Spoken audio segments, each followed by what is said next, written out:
Salut à tous, je viens vous faire une petite présentation de l'utilisation de cartomiseurs Dual Coil 1,5 ohm. On appelle ça les dual coil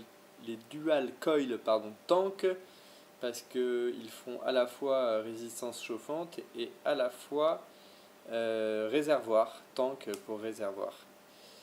Yep.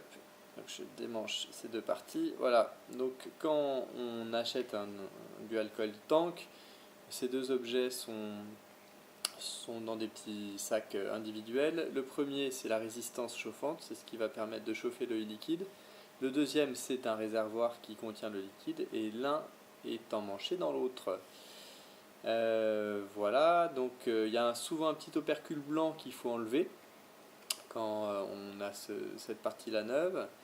On l'enlève, ensuite on emmanche la résistance chauffante dans le dual coil.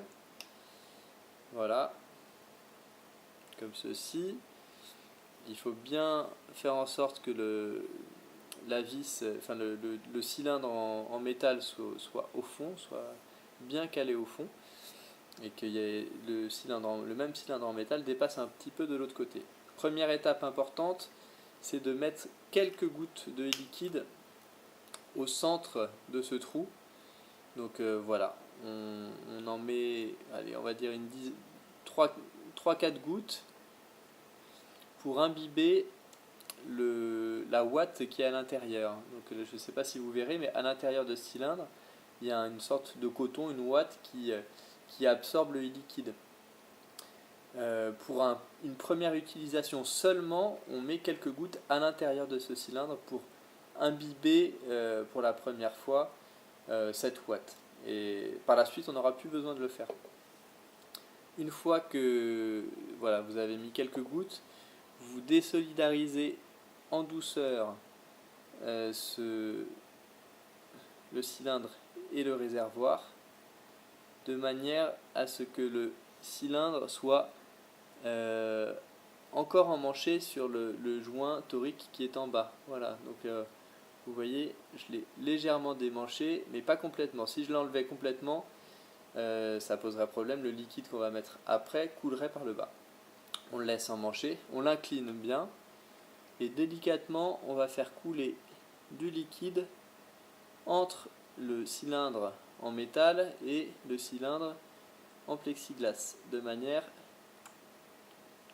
à le remplir. Donc on essaie de pas trop le remplir parce que ça peut déborder, on le remplit à la moitié, aux 2/3, enfin voilà, on va pas trop. Et une fois, donc là vous voyez ça coule pas parce qu'il y a le joint noir qui étanchéifie.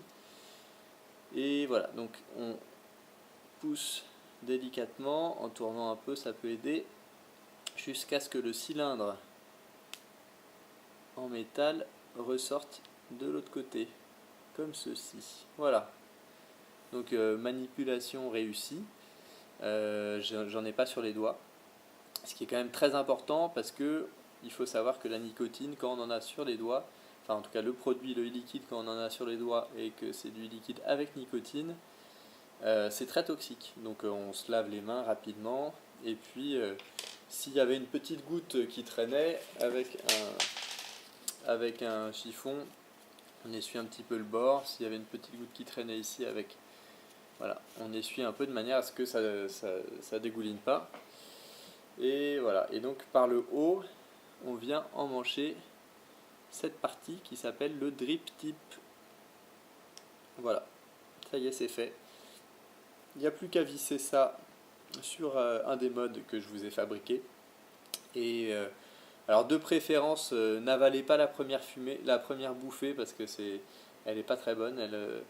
Elle gratte un petit peu. Faites-le fumer une fois ou deux avant d'inhaler réellement la fumée. Voilà, pour que ce soit.